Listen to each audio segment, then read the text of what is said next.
الله محله ومدن لبا سنو يبر كير سكن سوعلي أنه نبضه waxaan rabaa inaan u mahad celiyo guud ahaan jaaliyadda Soomaaliyeed ee Koonfur Afrika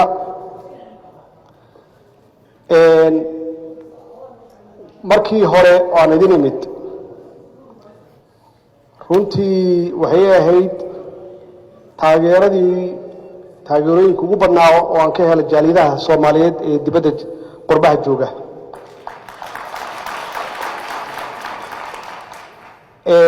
xaqiiqatan soo dhaweyntiinii markii aan airportka imid ilaa markii aan baxayay xaqiiqatan qof haray qof weyn iyo qof yar iyo gabdhaba ma jirin weli waxaan xasuustaa habeenkaas xafladda aan sameynay dad badan oo aad u far badan in laga celiyo albaabka iyadoo 2,000 ku dhawaad ay ku jireen gudaha weliba waxaan iloobeyn oo aan rabaa in aan raadino dhalinyaro ka noqotay xafladdaas inay gashay accident ama shil qaarkoodna ay aad ugu dhaawacmeen marka waxaan jeclaan lahaa haddii aan la hadli karo inay raadisaan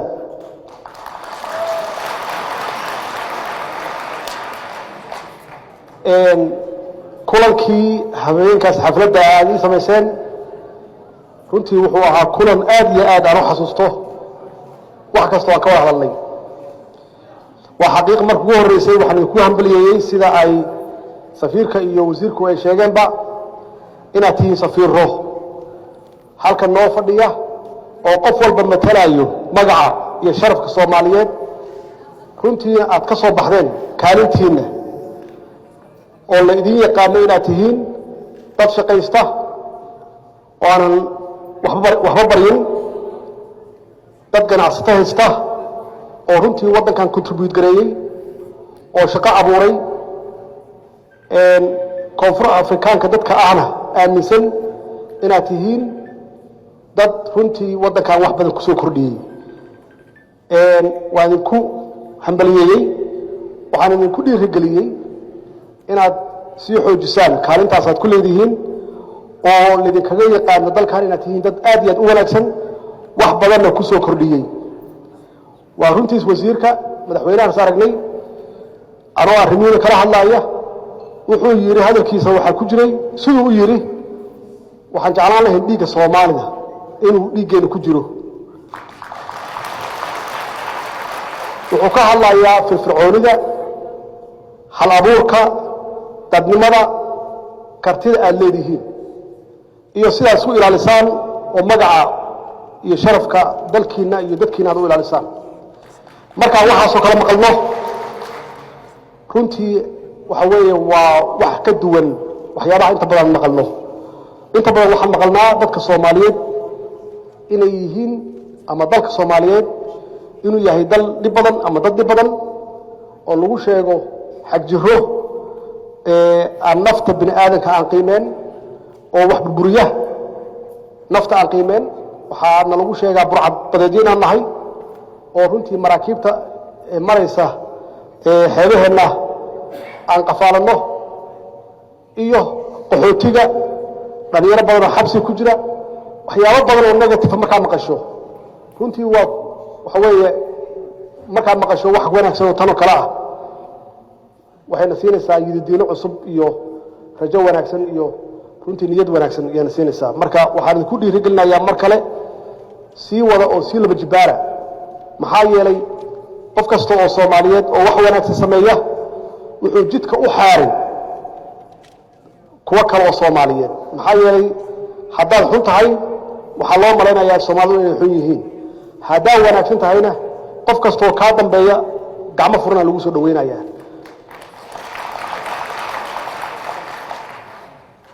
idinka kaliya ma aha jaaliyada kale waa arkay oo Soomaali ah oo aan arkay iyagana dadaalkooda aad u badan yahay oo madaxdooda ay aad u amaanaan waxa kamid ah jaaliyada Soomaaliyeed oo degan Kenya iyo South Sudan iyo Suudaanta naftigeeda xaqiiqatan meelaha Soomaaliyeed ku badan yihiin anigu madaxdooda arko dadka Soomaaliyeed aad iyo aad loo amaanaa laakiin marmar waxa la isweydiin karaa haddii dibadaha asaas ku nahay maxaa gudihii ku dhacay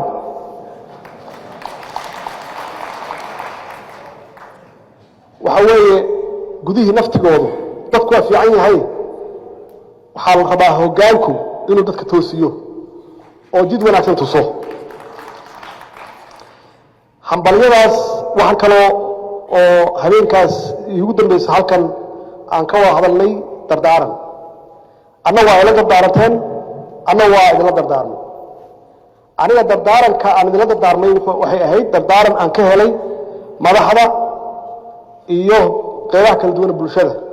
markaan weydiiyey waan iri maxaa loo baahan yahay inaan ka hadlo oo aan dadka aan rabaa inaan la wadaago waxay ugu yiraahdeen waxa aad uga hadashaa arrimaha midnimada naga liidata xoogaa waxaa nagu dhex jira xoogaa kansar yaraan cudurro yaraan nagu dhex jira ilaah naga daaweeyo marka nagu dhiirigeli in midnimada la xoojiyo waxyaalaha qabyaaladda ahna la iska fogeeyo marka waxaan sii tusaalooyin annagoo ummad Soomaaliyeed ah wax walba wadaagna dhaqan caado diin luqad aragti wax walba wadaagna iyo deegaanba yaa haddana dadkeena waxaad moodaa iyagoo wax badan ka midaysan wax yar oo ay ku kala duwan yihiin inay balbalaarinayaan مثلا waxaan ka soo qaaday marka Afrikaanka hadda anaga Soomaaliya jooga oo gacanta naga siiya arrimaha amniga iyo guud ahaan qaaradda Afrika dalka ku yaala waxa weeye waa dalal la isku geeyay dad la isku geeyay oo aan waxba wadaagin luqad aan wadaagin dhaqan wadaagin diin wadaagin maxaan ku yiraahdaa caado wadaagin saasay tahay waa naga horeeyaan oo iyaga wax natarayaba oo waa kaas oo halkan aan joognaa oo South Africa ah oo saa sheegteen 12 noqodood looga hadlo iyo diimo badan maxay tahay sababta marka sababtu waxay tahay wadamadaasi muddo dheer iyo dadkooda indoctrination ku wadeen ay hanuuninayeen ayna u sheegayeen waxyaabaha ku kala duwan yihiin iyo waxyaabaha ay ka midaysan yihiin isaga mid yihiin waxyaabaha ku kala duwan yihiin waxay ku qoraan far yar oo la akhrin karin marka ka sheekeenayana waxay ku sheegaan wax aad u xun saas darteed yaa far yar loogu qoray waxa ay isaga mid yihiin oo aan jirinba far weyn iyo ku qoraan oo maxay tahay waxa ay farta weyn ku qoraan inay is ogolaadaan inay isu baahan yihiin inay wada noolaadaan annaga teena marka wax walba waa iska mid baahidina waa jirtaa in la wada noolaado marka kulli far weyn ku qoran karnaa marka laakiin wuxuu baahan tahay in muddo dheer aan ka hadalno oo qof walba la gelinsiiyo waxa ku kala duwanahay ma jirto tan baahida marka iyaga waxay keeneen bacdama ay noqdeen dawlad baahida ugu horeysa waxay tahay inay yihiin qarankana loo baahan yahay dawlad difaacda inay jirto dawladana waxay ku kala dambaysaa xeer iyo shuruuc iyo dastuurkaas yaa isku haya iyaga marka oo u sheegaya qof walba xuquuqdiisa iyo wuxuu leeyahay iyo baahida isu baahan yihiin inay wada noolaadaan oo haddii ay kala tagaan ay u yihiin halis cudurro abaaro iyo colaado marka annaga marka waxa weeye saas oo kale inaan ka hadalna loo baahan yahay ummadda Soomaaliyeed waxa badan aan wadaagno waxa ugu muhiimsan ee tahay inaan wada noolaano laakiin inteena badan waxaan jecelnahay inaan la noolaano dad intay 100 sano ka hor oo reer hebel isku yiraahdo qof 200 sano ka hor yaa rabtaa inaad isku identify garayso oo aad la noolaato kii ku ag taagnaa oo aad kaliya u baahnaa la sheekaysto oo la shaahdo waa u baahanta iyagu waxay yiraahdeen marka dadka Afrikaanka ah baahidooda iyo inay wada noolaadaan hadaa aad u beerley tahay waxa u baahan tahay min xoolleeya oo ka iibiyo caanihii iyo hilibkii waa isu baahantihiin marka maxaa yeelay caano keliya kuma noolaan kartid labadooda wuxuu u baahan yihiin daawo wuxuu u baahan yihin qof ka iibiya daawadii xoolaha qof ka iibiya abuurkii qof guriga u dhisa qof macallin ilmihii wax u bara marka inaan fahmnaa loo baahan yahay waxaan intaas u fahmi weyna maxay tahay marka tusaalahaasaan waagaas idin siiyey waxaan idinkula dardaarmay midnimadu inay ka xoog badan tahay wax walba inaad tihiin dad isku maxaan ku idhaahdaa walaalaha wax walba wadaaga inuusan qabiil idin kala qaybin in aysan gobollo aysan idin kala qaybin inaad isu baahan tihiin magaaladan weli markaad joogtaan oo ajnabi ku tihiin inaad wada noolaataan inay khasab tahay oo wax alla wixii dhaqankii xumaa oo kala qaybintii iyo qabiilka ahaa aad ka saartaan taasaan idinkula dardaarmay idinkuna waxaad igula dardaaranteen markaan idin weydiistay taageeradiinna iyo kaalmadiinna waxaad tidhaahdeen ilaahay ha kuu fududeeya hawshaas u socoto adigana waxaan kaa codsanaynaa inaad noqoto qof ummadda u dhexeeya oo aan qabiil aadin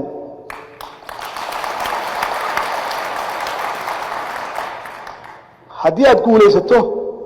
in ummadda ammaanadooda aad u hayso sidii ilahay kuu ogaya aad u hayso waxay igula dardaaranteen inaan sharafka soomaaliya aan ka hormariyo wax walbaba aan ka hormariyo sida hadda aan maqlaayo dardaarankayga waa qaadateen oo sida hadda oo ninkii odayga halkan joogay uu ii sheegay in meeshaan qabiil uusan ka jirin oo dadka soomaaliya walaala yihiin waa iga yeesheen anna waa idinka yeelay dowladdayda anigaan ugu sarreeyo aan madaxweynaha uga ahay kuma shaqeeya qabiil soomaala ay dooratay soomaala ay banaan baxday walaalayaalow sidii sharafta lahayd waagaad ii soo dhaweysteen marna ma iloobi karo waa idinkaga mahad celinayaa mar kale xaqiiqatan ducadiinnii waa kacday laakiin meeshaan u tegey waxay ahayd oo aan islahaa laba arrimoodaa looga baahan yahay meeshaas oo ugu horeeya kow waxaa looga baahan yahay qofkaas inuu yahay qof daacada oo maxaanku idhaahdaa ku hogaamiyey si daacadnimo ah bacdamaa aad looga hadli jiray musuq maasuq iyo wax la mid ah iyo meel ay haraysay khilaafaad oo dowladdii istaagtaba uu khilaafaad ku imaanayay ilaa ay ka baxda meesha labadaas arrimood keliya moodayay meesha inay u baahan tahay laakiin hawsha intaas waa ka fog tahay hawshu intaas waa ka fog tahay maxaa yeelay muddo dheer yuu dalka burbursanaa qabyaalad waa jirtay waa xaqiiqa musuq maasuq badan waa jiray waxay keentay marka wax xun iyo wax fiican inay isku qasan yihiin aadan kala garanayn oo structurekii dowladnimo capacity usan jirin maxaa yeelay qofkii waxaa lagu geenayay meesha qabiil iyo qabyaalad yaa lagu geenayay dhaqankii baa saas ahaa marka looma fiirinayo qofkan shaqada muu qalmaa merit ma yahay shaqadii aqoonteeda ma leeyahay kartidii ma leeyahay loo fiirin mayn waxaa loo fiirinaya qofkan kula heeb ma yahay hadda qofkaas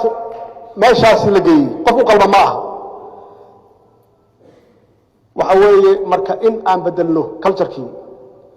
oo kow aan xaqiijinno dadka shaqeeya capacitygooda kadibna ha joogaan meeshoodii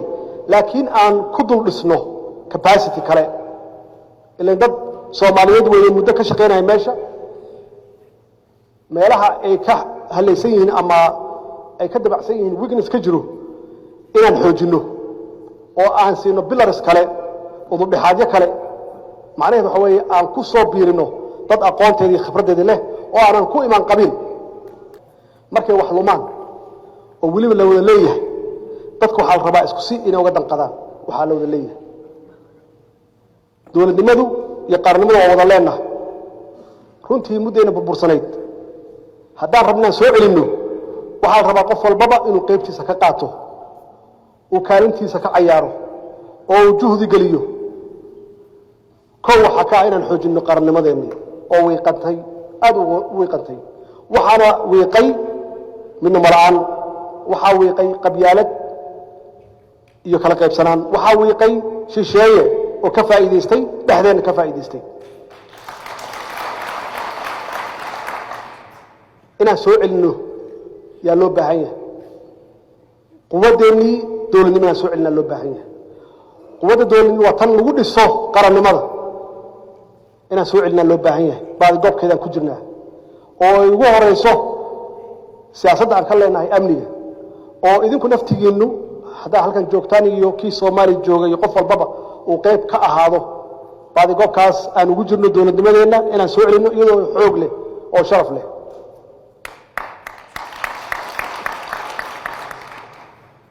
arrimaha amniga wax badan baan ka qabanay, waxaan ka wadnaa reform, isbeddel yaan ka wadnaa annagoo runtii xoojinayna tayada ciidankeenna, tiradoodan xaqiiqsanayna.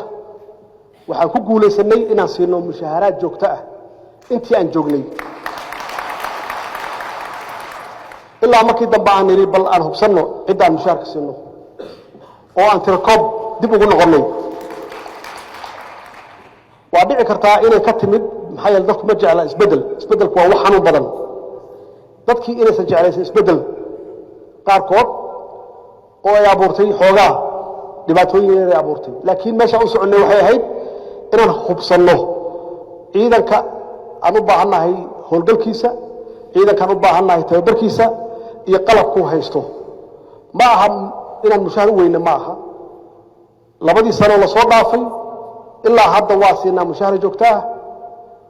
qofkii israjisgareeyey oo sameeyey biometrika sameeyey oo la xaqiijiyey inuu yahay qof ciidanka ka tirsan oo meeshii loogu talagalay jooga, waa sax khaldaad way imaan karaan. maxaa yeele capacity insaan idinkuu sheegay capacity ma xoog badnaa, khaldaad waa iska imaan karaan. laakiin intentionkeenna ama ujeedooyinkeennu waxay ahayd in aan helno ciidan aan ku tashan karno inaan helno. siyaasaddeenu taasay ahayd. hawshaasna way socotaa. la dagaalanka argagixisada sahal ma aha qof raba inuu isdilo oo naftiisu huro. wuxuu rabaa naftiisa ku bixiyo. qofkaasi wuxuu ku dili karaa dadka mindi, wuxuu ku dili karaa qofka hadduu soo dhigtay oo uusan rabin nolol rabin wax kasuu isticmaali karaa. maxaa yeelay caqiidadaa ah. waxaan ka abbaaraynaa caqiidada marka. waxaan ka abbaaraynaa dadkaasi saa maskaxdooda u bedeli lahayn. laakiin sahal ma aha qof raba inuu dhinto dadka aan laga dhex garanayn oo qaraabada ah oo kuwa eg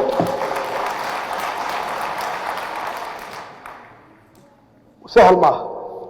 taasna waxaa laga rabaa markaan leeyahay baadigoobka dowladnimo khaasatan amniga qof walbay saarantaha baadigoobkaas. waxaa la rabaa qofka Soomaaliga u dhow inuu sheego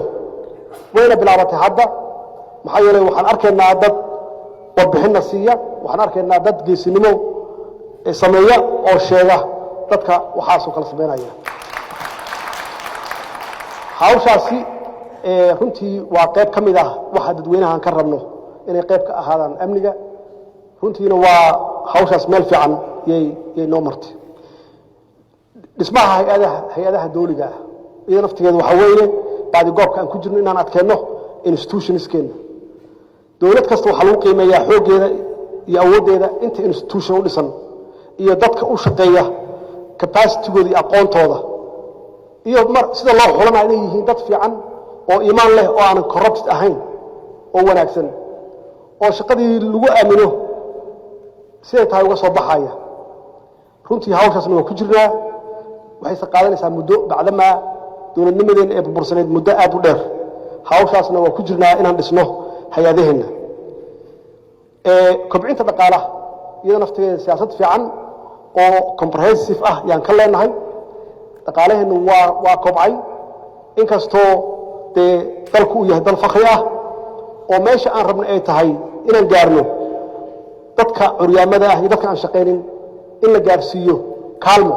mayna gaarin. laakiin waxaan ku guulaysanay intii aan joognay oo aysan hal bilna ka dawmarin inaan siino mushaharaadka shaqaalaha dawladda u shaqeeya oo rayidka ah iyo ciidamada qalabka sida. taasna waxay ku timid la dagaalanka musuqmaasuqa oo runtii aan ku bilownay oo runtii noo ah wax ugu muhiimsan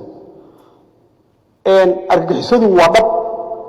inta ay soo qaataan baawur ku soo cabeeyaan intaasoo miinooyin ah ee dad shacab ah oo waxba garabsan ku laayaan ama waxa laga yaabaa qof argagixisadaas ah inuu qof u dilo qofka corruptedka ah ama corruptionka ah oo qaata laaluushka ama hantida ummadda dhaca waxba kama duwana qofkaas waxba kama duwana maxaa yeelay qofka hantida dowladda ku takrifala oo wuxuu leeyahay kala u isticmaala oo aan ixtiraamin nidaamka iyo sharciga wuxuu burburiyay not systemka kaliya ma aha intaasoo milyan oo qof iyo noloshooda wax ka hadlayay ilmihii iskoolka aadi lahaa waxbuu ka hadlayay maxaa yeelay xoolahoodii u qaatay hooyadii ama gabadhii dhan lahayd oo isbitaalka laga bixin lahaa daawada yuu ka qaatay jeebka gashaday marka jidkii la dhisi lahaa iyo guud ahaan adeegii dowladda ay ummaddeeda siin lahayd yuu hor istaagan yahay marka waa cudur ka mid a cudurrada burburiya ee nidaamka dawliga ma aha qofka keliya ma aha qofka wax dilaya keliya ma aha qofka hantida ummadda qaata oo ummadda ay ka dhaxayso qaata waa ka daran yahay maxaa yeele wuxuu saameyn ku leeyahay oo negative ah intaasoo milyan oo qof horumarkooda marka runtii dhismaha dhaqaalaha meel fiican ayay noo maraysaa waxaan gaarnay ilaa hadda caalamku noo aqoonsado inaan nahay dowlad hufan World Bank iyo IMF-ka ay grantsna siiyaan iyo European Union-ka oo direct budget ah ay qiraan in dowladdan ay tahay dowlad hufan oo transparency leh oo nidaamsan oo qaabkii ay yaqaaneen ku shaqaysa oo nidaamsana waxa intaas dheer siyaasadda arrimaha bulshada oo aan rabno runtii adeega ummadda inaan gaarsiino ay koow ka tahay waxbarashada ummadda waxa ugu horeeya oo laga kobciyo waa aqoonta weeye waa sax waa in wax la dhiso horta oo infrastructure-kii la dhiso laakiin maxaa lagu dhisi infrastructure-kii waxaa lagu dhisi aqoon yaa lagu dhisi siduu professorka sheego kale waxaan la wareegnay 24 iskuul oo aan doonayno intooda badan inay ahaadaan iskuulo farsamo oo lagu barto waxyaabaha dalka horumarkiisa iyo dhismihiisa qayb ka noqon kara qayb ka qaadan kara dib u dhiska dalka waa iyadana waxaan doonayno baadi goob aan ugu jirno dalkii waa burburay annagaana burburinay waxaan bilownay barnaamij la yiraahdo isxilqaan yaan bilownay oo aan ku bilownay meelihii la yaqaanay madxafka qaranka tiyaatarka maktabadda qaranka iyo taalooyinkii oo dhan inaan dib u soo celino aan dhisno annagoona kaalmo shisheeye helin oo isu xilqaamayna kulligeen qofkii ku bixin kara xooggiisa iyo dhididkiisa qofkii dhaqaalo ku bixin kara maxaan ku yidhaahdaa iyo qof alla qofkii wax ka geysan kara hawshaas meel fiican ayay noo maraysaa waxaan doonaynaa runtii in aan gaarsiino fariintaas idinka iyo guud ahaan dadka Soomaaliyeed dhalinyarada ha u badnaadaan ee ku nool diaspora ku nool inay wax ku darsadaan dalkooda waa rabtaan dal dhisan dal qurxoon waa rabtaan dal sharaf leh waa rabtaan dal dowlad adag leh waa rabtaan laakiin wuxuu u baahan yahay dhaqaale u baahan yahay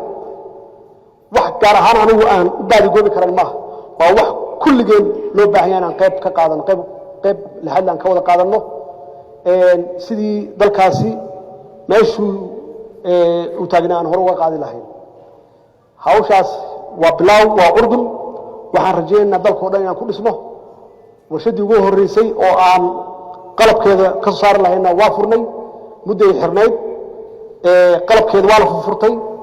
intaan imaan ka hor meel yay iska taalay hadda alxamdulilah waa isku celcelinay dhib badan baan u marno hadda way shaqaynaysaa oo wax soo saar ayay leedahay waxaan doonaynaa dalka inaan ku dhisno intayna la gaartaba hadduu ilaah yidhaahdo waxyaabaha aan rabno aan higsanayno oo iyadana sii baadgoobkaan ugu jirno waxa weeye dadkeenu waxay u baaba'aan caafimaad xumo iyo cudurro maxaa yeele faqrigu waa badan yahay colaaddu waa badan tahay dowladdu dadaalkeedu runtii dhanka caafimaadka waxaan gaarnay inaan la soo wareegno 2 cisbitaal martini iyo cisbitaal banaadir inaan la soo wareegno intaas waan ugu yar tahay waxaan rabnaa inaan gaarno ama gaarsiino dalkoo dhan gobolladoo dhan degmooyinka in dadku ay helaan maxaan ku yiraahdaa dhakhtar iyo cisbitaal lacag la'aan hadduu ilaah yiraahdo waxa ugu muhiimsan oo loo baahan yahay oo aan rabnaa inaan kor u qaadno wacyiga dadka aqoontooda wacyigeena inaan kor u qaadno wadaniyadii aan soo celinno ummadda Soomaaliyeed waxay saamid yihiin aan xoog saarno waxba kuma kala duwanin waxaan ku kala duwanahay waasaan in sheegay oo 200 sano ka hor dhintay yaa rabtaan inaan la noolaataan nin dhintay waa hore kii hadda joogay martaa la noolaataan oo walka ah marka dadka wacyigooda inaan kor u qaadno oo Soomaali inay tahay dad homogeneous ah oo ah dadka magaciisa dalka in la yiraahdo wada saas ma jiro adduunka annaga waxaan nahay hal qoomiyadaas magaceeda dalka la yiraahdaa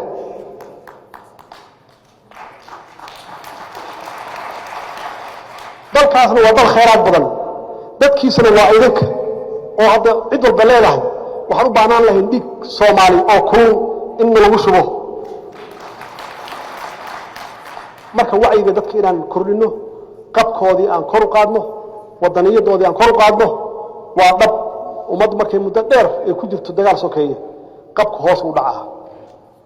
oo dadku kalsoonida ka lunta marmar waxa maqlaysaa dalkeena waa la qaadanaya dawladda Hiblaya qaadanaysa war adiga hadaa noo sheegay dalkaaga loo qaadanaya adaa noole adigu hadaa isdiibto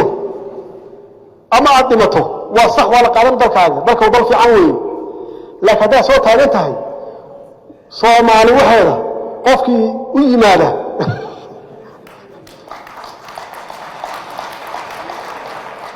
isaga u dhimanaya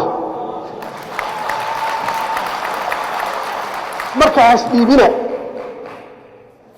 qabkiina kor u qaada kalsooni lahaada qof Soomaali meel ku nool yahay dalkiis lama qaadan waa jiraan dad Soomaali ah oo la adeegsado waa jiraan oo shay adeegsado waa jiraan dadkaas hal meel aan uga soo wareejisano waligood waa jireen wax cusub maaha hal meel aan uga soo wareejisano dalkeena dal kale malihin isagaan leenahay isagaan ku dhalanay isagaana ku dhimanayna qof walba waqtigiisa dhaafayna ma jiro marka niyada khayr u sheega in malaqi karta malaha dacar Soomaaliya dacar weey waan isku dayay meeqasana isku dayay dadkii naga horeeyo waxba garanayeen oo dadkooda fiicnaa banaanka laga maray oo wadamadii anaga Afrika ugu horeeyo xorriyad qaataana Soomaali lagu ma soo dhaco dabkiina kor u qaada kalsoonida kor u qaada hadii ay jireen madax aad shaki ka qabtaan walaa shaki naga qabana anaga idinka hor dhimanayna anaga diyaar u ah inaan ka hor dhimanno laakiin hanaga harina hanaga bixino dagaalka